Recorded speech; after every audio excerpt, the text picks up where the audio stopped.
Hello everyone, this is MC Deck Discussions and I'm Abby Small, and today I thought I'd go ahead and throw together my current top 10 Marvel Champions heroes. Note that on any given day or week or month, this list could change. These are just my current ones that are my favorites to play right now at this moment. And at the end, I'll go ahead and list some runners up who like next week, some of them could have qualified in this list instead of, some of the ones that are in this list now. So let's go ahead and not waste any time and let's get started with the first one. And that is Spider-Man Peter Parker. So two big things for him: his card draw, both from his own ability and what he can do with, in order to draw, how easily he can draw cards, utilizing, other cards in the game. And he has a great alter ego side. Whenever I have a hero that I can go to alter ego regularly, I try to take advantage of that. I enjoy the extra element of gameplay and strategy that adds to my gameplays. So let's go ahead and look at a couple of decks, just to kind of see what it is that I like about Peter Parker. So here I have, of course, a leadership deck. And note that, Peter Parker on his alter ego side, he is a resource generator himself, right? He can generate a mental resource, and he's a genius. So it makes it very easy for him to include Moon Girl in the deck. And of course, you can already include Nick Fury in it, and then you can include Professor X, and all of, Professor X enables you that ability to go to alter ego side safely in the first place, at least as a solo player, because he can confuse the villain. And then Nick Fury and Moon Girl can have you constantly, being able to draw those cards. Maria Hill can be added into the deck. You can use Make the Call, or as you can see over here in one of Web Warrior Fanatics decks, in Weaving Threads, using Suit Up, that you can then very easily grab any three of those allies with two. So notice here we have Moon Girl, Nick Fury, and Professor X as well in Web Warrior Fanatics deck. And in this case too, you can also be able to make him into, he's an Avenger on the hero side, but you can make him into a Web Warrior by utilizing Warrior of the Great Web? Yes, by utilizing Warrior of the Great Web. Now, for me personally, prior to becoming a content creator, I used to actually just say at the beginning of a game what I was going to play him as. I would just say, hey, right now he's an Avenger, or right now he's a Web Warrior. But since I'm a content creator, I try to, as much as possible, just kind of stick with the game rules. And so I also will use Warrior of the Great Web for my own decks if I want to go that route with Peter Parker, and he can do it very well. In fact, I have a protection deck that does the same, that was also a great deck, and protection has some great Web Warriors that you can add to that deck. So those are some of the things that I really like about Spider-Man. And of course on his hero side, he has Spider Sense, the interrupt. When the villain initiates an attack against you, draw one card. So not only do you get that card draw that you can build into the deck, but he has it as his own ability. And so those are the things that I really enjoy about Peter Parker. Just very strong. He may not be great at thwarting, but you can more than make up for that easily because his economy is so good. Whatever you go with justice. You can put in whatever cards you need to remove threat or protect the main scheme. But any other type of deck, you can put in the right kind of allies to take care of that as well. So Spider-Man Peter Parker. This is not a ranking video, by the way. You'll notice I'm just going to list these heroes, and it's just these are currently the top 10 that I enjoy playing the most. Okay, let's get to the next one. Next we have Spider-Woman. So Spider-Woman is one of my favorites to play because, first, the creative deck builds that you can do because of her, alter ego ability for deck building, where she can choose two colors, two aspects, and then you have to have equal numbers of each of those two aspects when you build. So you just have so many more choices of what you can do, and it kind of pulls you out of the box of what other types of builds you can have you're not you're only limited to what you can come up with or what you've seen other people come up with. And then the other thing I like is you could either choose to emphasize her hero ability or not. So, her hero ability here is interrupt. When you play an aspect card, Spider-Woman gets +1 thwart, +1 attack, and +1 defense until the end of the round. Limit once per round. Oops, bit of a slip up there. So in any case, you can put lots of cheap aspect cards into the deck so that you are highly likely to really boost up her, her thwart, attack, and defensive stats. She starts off with 1/1/1, which isn't very good, but you're pretty much just about guaranteed to get 2/2/2, and pretty darn easy to get 3/3/3, even if you don't put in cheap cards. But for sure, if you put cheap cards, you can get that 3/3/3 or the 4/4/4. So you can really emphasize that and build up. You're adding 3/3/3 to get up to 4/4/4. So you can really try to emphasize that with cheaper cards, or you can just go, you know what, I'm not going to really shoot for that. I don't care if she ends up at 2/2/2. I want the actual build to do something with it. So I'll show you a couple of examples. I'll show you an example of the latter where it's not really, that's not the emphasis. So let's go ahead and look at a couple of decks here. All right, so first is a recent deck that I did a deck discussion for Solo Marvel Champions deck. And so this one wasn't about the big buildup of Spider-Woman. It was about getting out any of these allies and making them into a Voltron. So it's called Voltron Rich Environment because, you get out any of these allies, you can build them into. So this is an example of one of those creative builds. So it's meant to be that, the big deal is getting out these allies who can have huge attacks, right? Because you can get enraged on them and you can get inspired on them. And you can get reinforced suit out, and then you end up having ready for action to get a tough status card so they can survive. So this was a very creative deck that emphasized something differently than we would normally emphasize. Spider-Woman still would do her job. She could still build up to some extent, but that wasn't the emphasis of this deck. It was, it leaned a different direction. So that's an example there of, one way a person might go. But you also might go with a lot of cheap cards to build up her stats. So showing an example of that, of one, I think it was a couple of years ago that I built just with my personal collection. So not a published one. Okay. So if we look at this one, we can see we have, not real expensive allies that are added to the deck. But we have Clear the Area that only costs 1, several copies of that, plus it draws you a card, right? Gives you a chance to play another one. You have One Way or Another, 0 cost, 3 copies of that. 3 copies of Press the Advantage that only cost 1, and then 3 copies of Skilled Strike that cost 0. And then 3 copies of Turn the Tide that cost 0, right? So this is an example of a deck that emphasizes that ability of hers to build herself up, her stats up, and really hit the villain hard or thwart well, whatever it is that you need from that deck. All right, so let's go ahead and look at the next hero. All right, next is Nick Fury. So what I like so much about Nick Fury is he's got this really unique mechanic.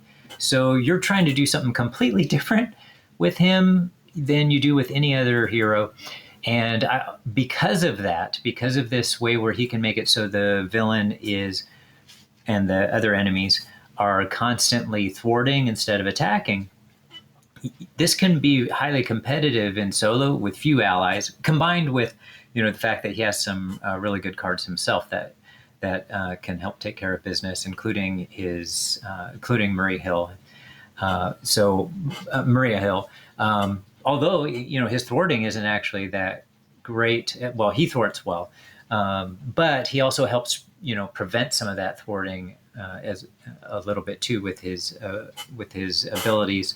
On his upgrade, right? On his form upgrade. He has the assault suit form, and I can't remember what the other one's called right now, but we'll see it in just a little bit. Okay. And at the same time, he still has, attacks that can be very strong, both his own attacks and basic attacks, and also his, he's had like I think 5. He has 4 or 5 attack cards. So, he has the ability to do lots of damage as well. So let's go ahead and take a look at what it is, what's special about some of the decks that you might build with him, or that I might build in this case. All right. So first of all, like, this is a sidekick deck, but that's not terribly unique. However, Maria Hill, when you're making Maria Hill into a sidekick, she gets the +2 hit points, and then you have the ability to keep her in play all the time because you can heal her when you go down to alter ego side and heal yourself. But you're not doing it in order to make a Voltron who's going to be doing massive attacking. You're wanting to thwart with her. So, when Maria Hill thwarts, you place the removed threat on your suit form upgrade. So you can be constantly doing that all game. And of course, his suit form upgrade is what gives him that ability to have the huge attacks. So it's really cool to be able to do something like that. And again, you look at this deck, typically a leadership deck that I would build for solo would never include just 5 allies. Certainly we can get them back with Make the Call, and we can get some out with Suit Up, but we're looking to, we have Professor X in here, so we can make it easier to go to alter ego side, but also just to protect the main scheme even when we're on Nick Fury's hero side. So, but just that ability to have a completely different focus, even on a Voltron type of hero. So eventually, so you end up thwarting with her in order to enhance Nick Fury instead. So I just think that's just really cool. And you end up with, at least for me in solo, because I have fewer allies, I can put in a lot more of the other cards that are not allies, right? That's one of the advantages of multiplayer games, is you can inherently make more creative decks, because if you want a competitive deck, at least, if you're going to play against villains that are as challenging as I play against, because I play against a variety of them, both in standard and expert, then it kind of limits your deck building to some extent if you're going to include the number of allies it takes to be competitive against all of those villains. So being able to narrow that down to fewer allies is really a nice feeling to still have a competitive deck. And then one of my favorite decks of all time is actually this other Justice deck. So let's take a look at that. So this is a deck, this Justice deck originally was called a Trio of Trespassers, but then on the Winning Hand podcast, they had featured Great Responsibility and said, hey, build a deck with that. And so Nick Fury was the hero that I thought of for that. And it actually, substituting 3 copies of Great Responsibility actually made this an even safer deck to play. So, and notice in this one, I only added 1 ally. So again, solo, competitive against all of the different, villains that I play against, right? I play tested against, Magneto and Unus, and those were my extra ones that I play tested it against after adding Great Responsibility. So I could see, is that actually viable, right? Look at this card. It has a hero interrupt, right? 0 cost. When any amount of threat would be placed on a scheme, you take it as damage instead. For the most part, there aren't many decks that you would want to put this in, because, you're only can trigger it on the hero side. And usually the villain is attacking you when you're on hero side. So, but with Nick Fury, that changes things around completely. So that's one of the reasons why I just love this deck so much, is that I was able to take a card that I could just never viably play in any meaningful way, right? I have 3 copies of it in any meaningful way included in other decks, yet I was able to do so in this one. Okay. And, but so I may have play tested this version of this deck with only 2 allies against Magneto and Unus, adding Great Responsibility in, but it had my usual array of 4 villains. I think I said allies instead of villains. My usual array of 4 villains that I played against. So I would have had 2 other villains as well that I would have play tested against, maybe even 3 different ones than the 2 in here. That it also successfully played against. even before I added Great Responsibility. And no matter what, it still just had the 2 allies in there. So that's one of the things I really enjoy about Nick Fury is your strategy is just so different because of, Nick Fury's ability and with his permanent upgrade in play and being able to use fewer allies and therefore add more creativity for my own personal build when I'm playing solo.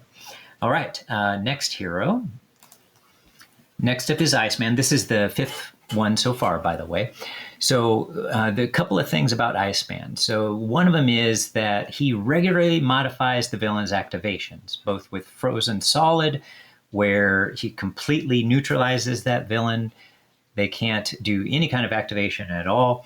And secondly, with his Frostbites that, decrease, he can put, even if he puts 1 on the villain, it decreases the attack or the scheme by 1, but he can get 2 or 3, 4. Sometimes you get 5 or even 6 on the villain and just completely, make them ineffective when they do their attack. And usually that's after you can usually do that because you used Frozen Solid already. So you can build up those extra Frostbites. So that's like a couple of turns in a row where the villain had nothing they could really do against you, at least, from their own attack or scheming. And then the other thing is that even though I love building these decks with a lot of allies in them, it's not about the allies. So those allies enhance his gameplay. Yes, do they do a lot of work? They do. In fact, that's one of the things I like about his decks too, is that those allies can come in and you can very often not use them to chump block. So you can utilize them fully with their attacks and their thwarts. So to me, that's a really nice distinction because yes, are my decks maybe a little less creative because they have so many allies in them, right? Just the opposite of what I mentioned with Nick Fury. Yeah, I'm kind of limited on that because I don't have as many other types of cards to play. But it emphasizes his cards a lot because he gets to, and he has some inherent card draw once he gets cryokinetic perception in play, his upgrade. So he can, get some extra card draw there and be able to have a chance to get more of his cards in his hand. And so he plays his cards pretty regularly. Yes, he's getting allies out every turn, but he's also playing his own cards a lot and he's attacking all the time. And I can't really say that about most any other ally, right? Most any other hero. Yeah, there are some heroes that for sure you're going to attack a lot with. I can think of, actually, I can't think of the name right now, but I have them pictured in my mind. Maybe I'll think of them in a bit. But there aren't many that you just want to attack with them all the time. And with Iceman, you want to do that all the time. But then you can have a lot of fun in a protection deck with a lot of defending as well. So those allies are in here in the game, enhance his ability to do what he wants to do. And so that's what makes him kind of unique compared to a lot of other heroes. So let's go ahead and take a look at a couple of decks demonstrating these things that I mentioned. All right, so one example is this deck, Keeping It Frosty While Bringing the Heat. So again, you got 13 allies. In fact, I think the other deck that I have in protection that I'm going to show also has 13 allies. And but this one allowed me to use Surprise Move, which is not a card that I had played with anybody else, right? So when you make a basic attack against an enemy with an upgrade attached, you get +2 ATK for this attack. If this attack defeats that enemy, ready your hero, which is exactly what you want to do with Iceman. So not only do you get your readies from the allies, and you have Utopia in play, so he gets to, when they come in with Utopia already in play, then he gets to ready again. But you get to do that multiple times regularly, even though I only have 2 copies of Surprise Move in this deck, which I don't see why I wouldn't want to add another one and in this deck as well. Maybe remove one of the allies. But in any case, that's a really cool thing about him. Exactly what I was talking about before. The allies are in here so that he gets to do what he wants to do, what he does best, which is he attacks and put those frostbites on. And then if he has cryokinetic perception, he gets to draw a card, and then he can play his other events, or he can use frozen solid and get frozen solid onto the villain, right? And then that happens even more so in a deck like the other one that I have here. So let's go ahead and show that protection. So in the protection deck, because Ready for a Fight is in it, you have lots of opportunities to go down to alter ego, and his alter ego side gets used even more. So you go to cool off as a response. After you change to this form, shuffle one ice card from your discard pile into your deck for each copy of Frostbite in play. And I'm telling you, man, if Frozen Solid is in my discard pile, it is almost always one of the cards that's going to go back into the deck so that I can freeze that villain solidly again. So it's emphasizing his cards. You wouldn't think so, right, with all these allies in here, but it only occurred to me recently that that's what's really going on and why I end up having so much fun with Iceman. I get to activate him a whole bunch of times when I am playing an Iceman deck. All right, let's get to the next hero. Oh, before I do that, I mentioned that, in a protection deck, you have the ability to do that even more so because you can also use his ability on defense. And so an Indomitable build, really, he benefits from those greatly because he can keep readying even if his, cryokinetic perception doesn't have to happen to ready him. So it gives him, the freedom to do that on defense, and you can put in Flappable in the deck to be able to draw an additional card on top of that. All right, so now let's go to the next hero. All right, I know I said it was the fifth hero last time, but it wasn't. That was the fourth hero. Here's our fifth hero, Cable. And, oh, gosh, I didn't fix this. Okay, there we go. All right, so it's actually been a while since I've played Cable. In fact, I noticed I don't even have a deck discussion video with him yet. All the other ones I do have deck discussion videos for. So for Cable, there's the accumulation of player side schemes. And first of all, just defeating player side schemes in general allows him to ready, right, which is already pretty cool. I enjoy that kind of gameplay where you can ready your heroes just like we did with Iceman. But I love the way it enhances his own cards to make him more effective. So he builds up to this incredibly powerful hero by the time, you've built things out and as the game progresses further, he just gets stronger and stronger. So let's go ahead and see one deck example of that. It's not necessarily the deck that shows it, but, looking at his own cards in the deck. All right, so this is another deck prior to my channel, but I know I liked it because it has these 4 asterisks on it. So this one hasn't been published either. And but if we take a look at some of those cards that I was mentioning that again enhance as he collects those player side schemes, plus he has his ability in the setup to include player side schemes from any of the aspects. So that's why he can have something like Call for Backup in the deck. So if we look at, for example, his attack card, for me, this is the big one. So in the beginning, right, it's an attack, a psionic, and a superpower card, costs 3, and in the beginning it only does 6 damage. So it's not hugely effective, but it can still, take care of some minions as you're moving along in the beginning of the game as needed.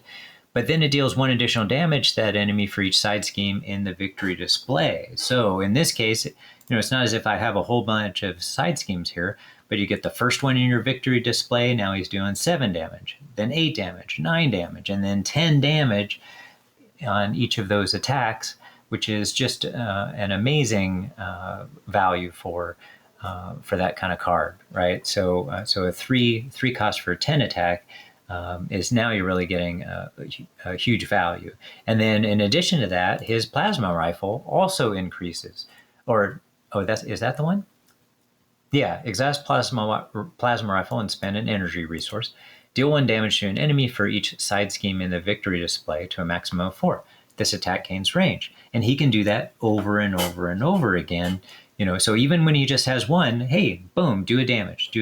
But then he gets 2, 3, 4, and he can just do that damage every single turn. Again, it's this accumulated buildup where he just gets more and more effective as you accumulate these player side schemes and eventually make him this powerhouse that's just ready to, throttle or just completely overwhelm the enemies, especially the villain at the end. Right, and then he has one more card that can do that as well. Yeah, Mind Scan, so his Thwart card as well, right? So it's a 2-cost card that only removes 3 threat from a scheme, but then again, remove 1 additional threat from that scheme for each side scheme in the victory display. And of course, if a person were playing multiplayer, right, you would be highly likely to include some more of these player side schemes so that all of these could become much more effective in a multiplayer game. Okay, let's move on to the next hero.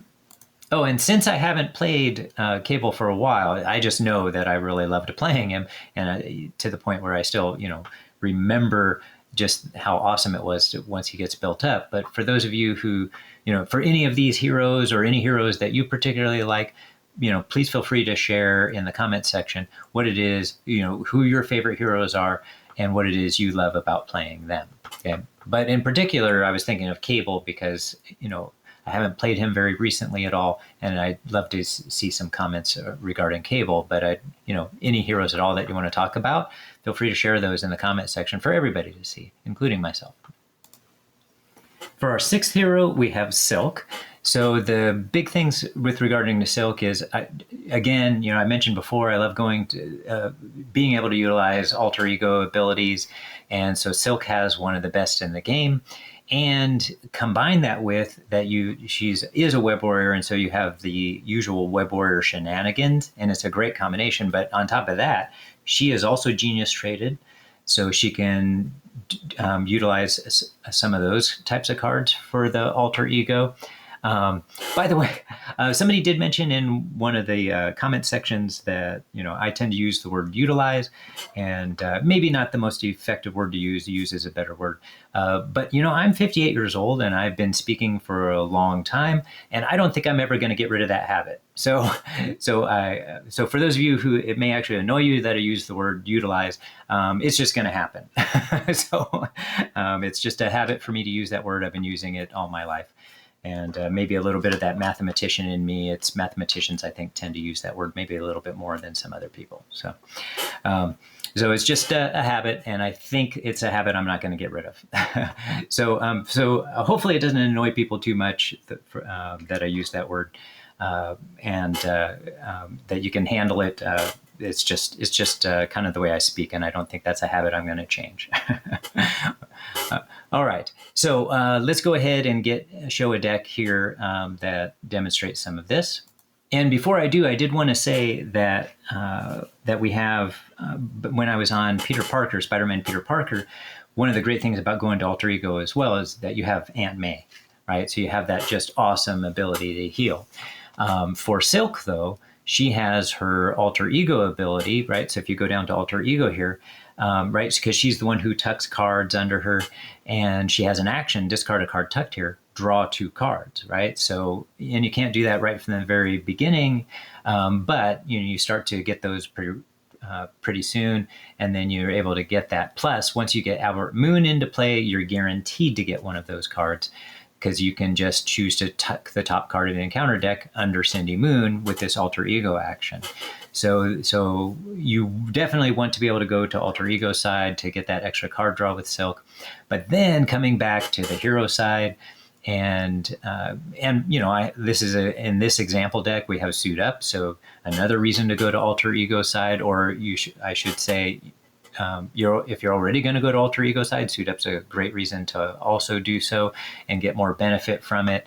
And you can pull, in this particular case, you could pull Moon Girl, but I would think that her decks, even without Moon Girl, would tend to be highly effective, because Web Warrior trait is just a strong trait, and you have great, Spider Web Warrior cards that you can add to it, including now, in a leadership deck like this, you have Spider-Man 2099, and like one of the most fun cards, combined with all these other Web Warrior cards that are already a lot of fun, and you have so many decisions to make. In this case, it is very much about the allies to some extent, but she does have her own powerful attack cards. Her Swinging Silk Kick, 3 cost, does only 7 damage, but if you discard the right type of tucked card. You can deal 2 additional damage. You get overkill. Can't always get that, but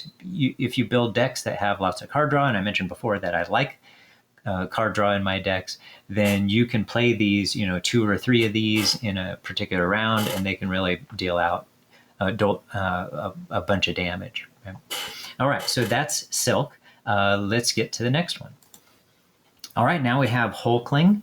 So one of the really fun things I had with him is what you can do with his identity-specific ally, Wiccan. And then there are clever things you can do with shapeshift upgrades. So some of the different maneuvers you can do with that I didn't even really figure out until I started playing him, right? But, that can be the same with a lot of heroes.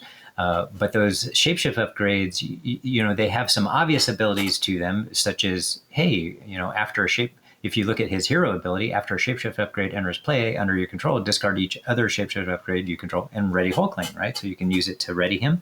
So that's an obvious way to do it. Plus they have their own abilities on them when you play event. But in addition, you have some other ways you can be clever with that too. So let's look at one deck, and then I'll mention another deck that'll be coming out, that I'll have coming out in a couple of weeks here. And as you can see, this is, I know it says 8, but our first screen here was, my current top 10 Marvel Champion heroes.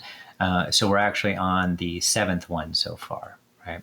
And I meant to show it in slideshow mode, so there it is, nice and big for you to see. All right, so this is an example of a deck that is meant to maximize your ability to get Wiccan into play again and again and again and use his ability. And it's already fun to be able to play him at least, once per pass through, although you can actually make sure that you can use him multiple times for another reason. Why don't I mention that right away so I don't forget about it? So let's look at his ability real quickly. And but first I want to mention the Altman Resident. So this is a 1-cost support, and it has an alter ego action. Exhaust Altman Residence, heal 2 damage from Teddy Altman, and shuffle 1 Hulkling card from your discard pile into your deck. So that can be Wiccan, because since Wiccan is a Hulkling card.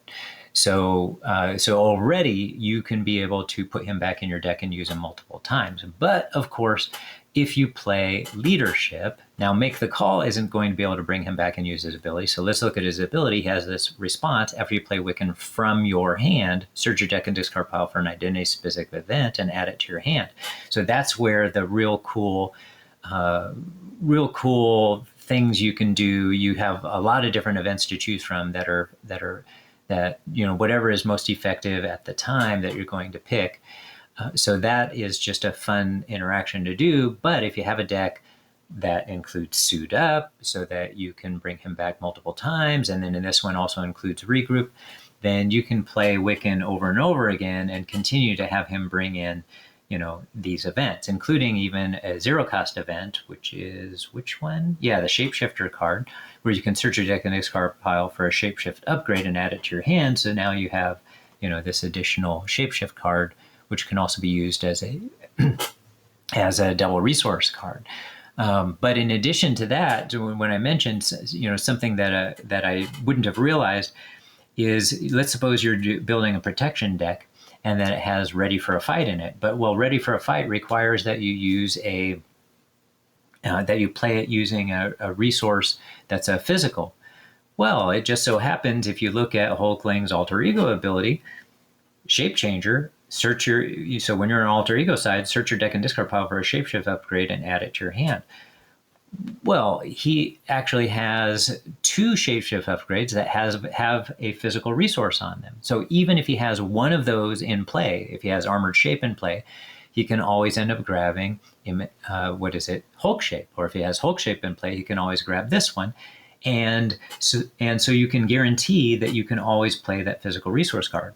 So that means you can, if any time that you draw Ready for a Fight, you can play it, guaranteed, by just going to alter ego side, which is where you want to put, which is what the purpose of Ready for a Fight is anyway, is to protect you on your alter ego side. But if you can do that with that card, well, We also have energy resources. We have mental resources for the shapes. So perhaps there are some other things a person could do too. I haven't thought about it yet because the only decks I've built so far are this one, this leadership deck, and also that the protection deck. But at a minimum, so in the protection deck, I also have what is that android ally that's a basic? Let's see, what is his name? All right, here he is, Machine Man, right? So when Machine Man attacks or thwarts, spend up to 3 resources of any type. Machine Man gets +1 thwart and +1 attack for this use for each resource spent this way.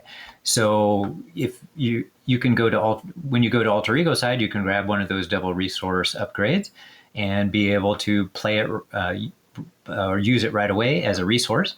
And now he is guaranteed, Machine Man is guaranteed to be thwarting or attacking for at least 3 now, because you just paid 2 resources. And, of course you could bring it up even further. So there's one example of another way that you might also use those upgrades of his, those shapeshift upgrades, in a way that maybe isn't a way that you would have thought of in the first place. All right, so that's it for Hulkling. Next up is Psylocke. So Psylocke is another one that I haven't done a deck discussion video on, but I know for a fact that she's one of my favorites to play, that I always have a lot of fun when I'm playing her. And one of the things I love about her is, she has this small hand size of 4, but you can play whatever you want because, her 2 Psy weapons are both resource generators. And so, so you have 2 resource generators right off the bat. She's the easiest hero, at least for me personally, to get Avengers Mansion into play. So I include Avengers Mansion in her decks more often than I do with other heroes. Okay. And in addition, there's a large decision space with regard to playing her own cards. So depending upon whether you have the Psy knife or the Psy katana in play, or which one you have face up, or the combination of the 2, gives you multiple decisions to make. And because of the flexibility that the cards have with that, it's still a powerful deck, even though it doesn't seem like it should be powerful because you don't have these huge attacks and huge thwarts. But your ability to get exactly what you want out of those makes that flexibility makes them more powerful than they might seem on their surface. So let me go ahead and show a deck that I do have here. And this is actually a published deck because I built this one for the Masked Hero just before I started my own channel. So let's go ahead and look at that deck.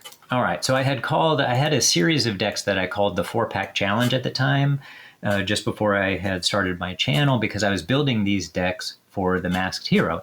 And you can see in this published deck, I actually have a link to the Masked Hero's channel and to the video that he made and included that in. And so one of the things I love about this is this 4-pack challenge, right? So it says 5 packs required, right? So I was allowed to do, but if you look at these, there'll be like repeat decks here. So I actually only used 4 packs in order to build this deck, right? To build her deck. And yet this is still a powerful deck. It doesn't have, it has, these are cards that you can include in most anybody's deck, but she has, like I mentioned about her flexibility, when you use a card like Flurry of Blades, a 3 cost, deal 2 damage to an enemy, and then for each Psy knife you control, you can choose an enemy and confuse it. And then for each Psy katana you control, you can choose an enemy and deal 2 damage to it. Well, the maximum damage there, if you choose the 2 Psy katanas, is just 6. That's not a lot, right? But each time you get to choose an enemy.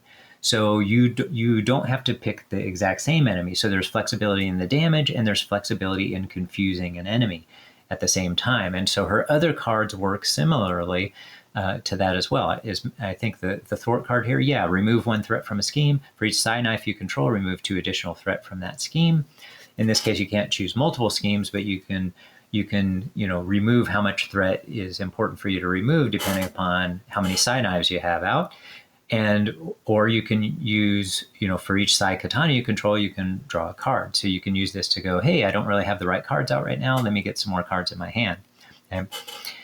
And so that flexibility is what makes her a lot of fun to play. And just having resource generators all the time right from the beginning allows you to play the cards you want to play. Like I said, hey, here's Avengers Mansion. I don't play Avengers Mansion in very many decks. And, just that 4 cost, I find somewhat prohibitive for how I want to play my games usually. But I include it almost every time in one of her decks because I know that, I can get it out really easily, right? All I need is 2 more resources and then that card's out, and then I can use it right away and draw a card and possibly play another, and a lot of times be able to play another card right away. All right, so that's it for Psylocke. And then now let's head back to, and then she has this other ability on her alter ego side, which I was just remembering right now. So action, exhaust 1 psi energy, upgrade, shuffle 1 psionic card from your discard pile into your hand. So she can get those psionic cards back. And psionic cards tend to be pretty powerful ones. In this case, you see an example with Psychic Kicker, 0 cost card, Radiant Ally, and that ally gets +2 thwart, +2 attack for the next basic thwart or attack for this phase. Right? So you have access to those kind of cards and some of her own cards with that too, right? So her Mental Detection is a psionic card. Her Flurry of Blades, those are psionic cards as well. All right, so let's get on to the next hero. We're getting to the final ones. I think we have 2 more before we show the ones that I consider to be runners-up who could end up in this list at any time. All right, my 9th hero on this list is Bishop. And so there are 2 main things about him, and that is he wants to be attacked, more than any other hero. And same with this other part, he wants more resource cards than anybody else, and he wants to be attacked more than anybody else on a regular basis. Yes, are there times when maybe you want to include a huge number of resource cards in a deck that's not a Bishop deck? Sure, probably, but that would be a special case, whereas Bishop wants that pretty much every game. So let me go ahead and show a couple of decks in that case. As a reminder, he has this energy absorption response. After Bishop takes any amount of damage from an attack, discard an equal number of cards from the top of your deck, add each resource card discarded this way to your hand. Right? So that's why he wants resource cards. That's why he wants to be attacked. So let's go ahead and look at a couple of decks. Okay, so the first one is Spit and Fury into the Face of Danger, a leadership deck. And this was a deck, so one of the reasons why I'm actually enjoying sharing this one is I built this deck for Bardic Monk, who was just starting his channel at the time. And he had a limited, so it's kind of cool, now that we have the limited environments, this was very close to being a limited environment build because he said, hey, this is my collection that I have right now. Could you build me a deck? So I forget to say this sometimes, so this is a good time to say this. I'm happy to build a deck for anybody. So I haven't said that in a video in quite a while, but if anybody wants me to build a deck for them, I'm happy to build it. And then I'm happy to also play test it and, ahead of time and make sure that it seems to be a pretty effective deck and maybe even do a deck discussion on it. And you can, whatever your collection is, I can build it geared towards that collection. Okay? So that being said, in this case, we had certain limitations. It was, what was this? Let's see. It was the core box and anything after Mutant Genesis. And I built this 8 months ago. So, it doesn't have all the cards that we have now. So there were some limitations to what I could do, but we still had plenty of great cards to choose from. And this deck, was certainly a fantastic deck. And I did, in fact, play test it ahead of time before, and I'm sure I modified it as I normally do. Right.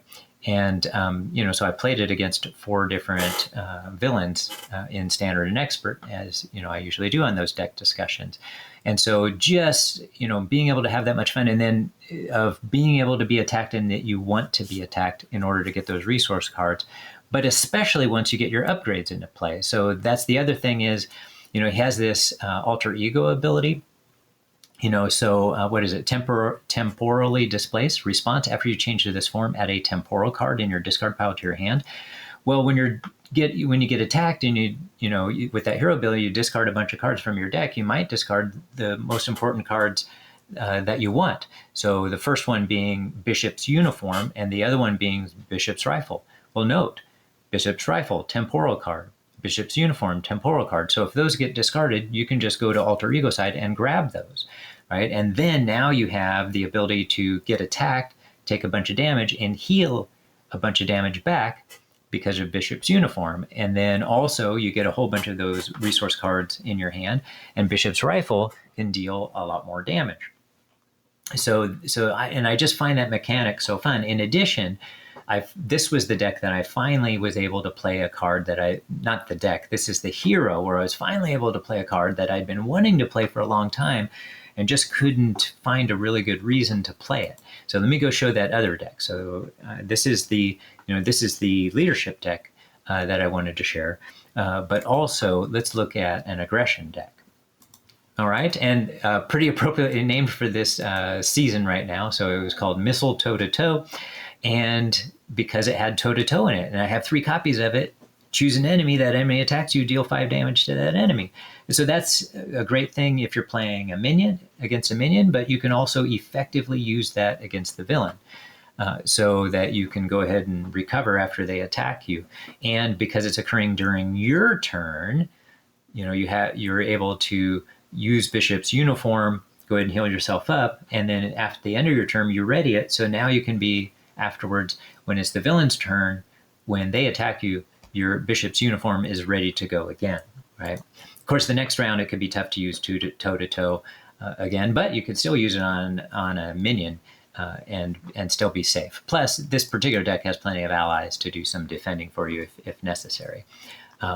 Although toe-to-toe, that enemy attacks you. Yeah, with toe-to-toe, it doesn't have the same limitation. I can't remember as taunt, the protection card, where you have to actually defend. So you can, in fact, defend with an ally anytime that you want to. So toe-to-toe is never completely risky in this deck. But it was also just an incredibly fun deck for me to play and be able to, have a 1-cost card that deals 5 damage, and you don't end up caring or can even be glad that you are getting attacked. All right, let's get to the final hero. So this was the 9th one. Okay, and the last on this list currently is Tigra. So, and again, I'll show, at the end, the ones who are runners up. I'm not going to, show them individually, but I'll just mention the runners up at the end. So Tigra, so the main thing about her is that hunted card, combined with her hero and her alter ego abilities, right? So the hunted card, I'll show that in just a little bit, or at least share its ability. So that's the first thing. And then the second thing is the decisions you have to make about the minions. So are you going to keep, so hunted, grabs a minion, puts them into play. How long are you going to keep those minions in play, right? So let's look at her ability right now, right? She has On the Hunt for her hero ability. Response: after the player phase begins, draw 1 card for each minion engaged with you to a maximum of 3, right? And when you first use Hunted, right, it has the ability to grab a minion, put them into play, and stun them. So, that first time that you go up against them, they're stunned, so you can freely draw a card. But, once they activate on the next, so they will have activated ahead of time, or I should say they will have tried to activate, and then that stun will be gone. So you only get 1 chance to draw that card after that. So then that minion can attack. So the decisions you're making is, this particular minion has 1 or 2 attack. Do I let them continue to be able to attack and just take advantage of that, right?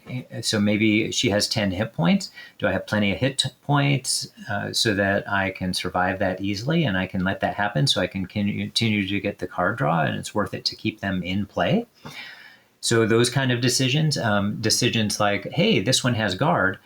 Well, when hunted is on them, they lose guard, at least when you're on the hero side. So maybe I can leave them in play because if they have guard, and not have to worry about them for a while. But then, you also, when you attack them and defeat them, hunted gives you the ability to ready up. Do you attack with Tigra and ready herself up? Do you attack? Do you do you defeat the minion with another ally or with an attack card, and then ready her due to that, right? So all of those little decisions are important.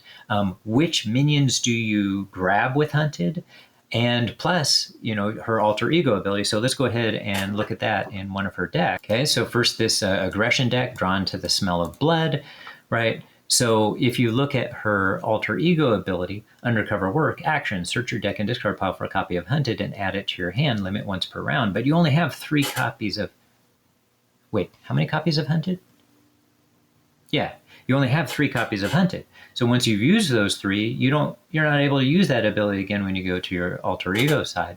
So that's the other thing is, hey, do I want to make sure I have Hunted available, because Tigra can grab Hunted and even use it as a resource when she's there. So maybe when you first go to alter ego, you actually are going to grab Hunted just to use it as a resource, because you're going to probably stay in your alter ego side. We'll see an exception to that in a little bit with another deck. But overall, you're probably going to stay in your alter ego side. And so just use it as a resource when you go to alter ego. And then next round, grab a copy of Hunted. Or maybe you want 2 Hunteds for your next turn. So you grab a Hunted now. You don't have anything else to play that's too important to play, at least.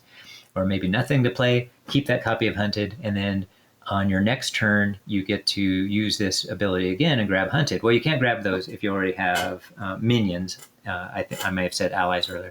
If you already have minions that they are attached to. Okay? But in any case, though, I did find like Aggression was one of the really fun decks to, I had never used Bring It in a deck before, and Bring It was so much fun with this. I tend not to really care for minion summoning decks, and even in this deck, I didn't have extra minion summoning in it. I only did the minion summoning with Hunted, but like this made minion summoning for me personally fun for the first time. And especially as a solo player, and I imagine, and I've seen a deck even recently that was really good with minion summoning.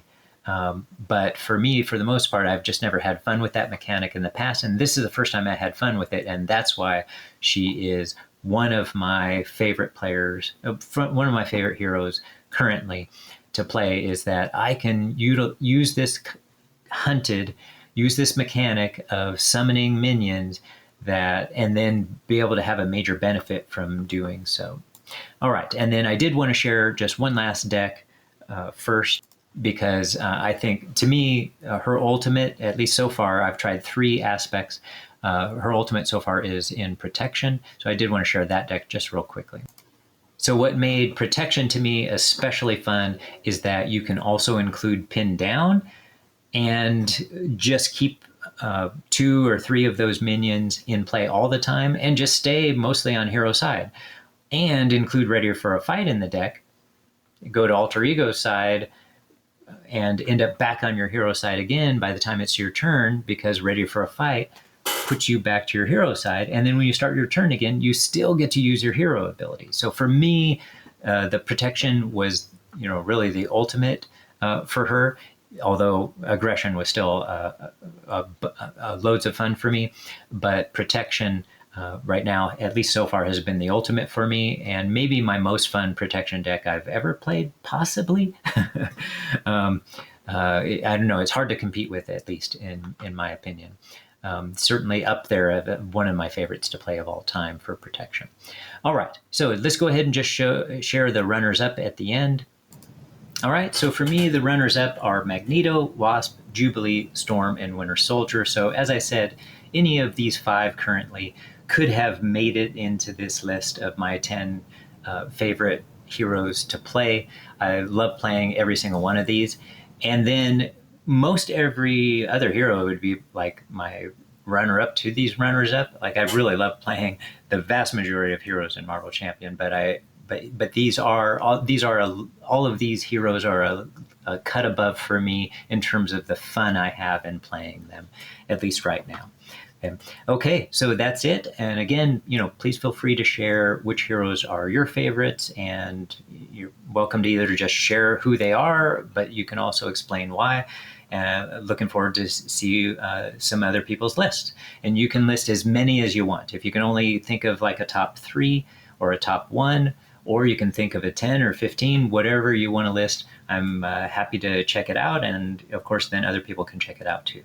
All right, have a great one, everybody. And please like and subscribe if you appreciate this kind of content. And I'll talk to everybody the next time. At least I'll be talking to you. But I'll talk to some of you in the comments.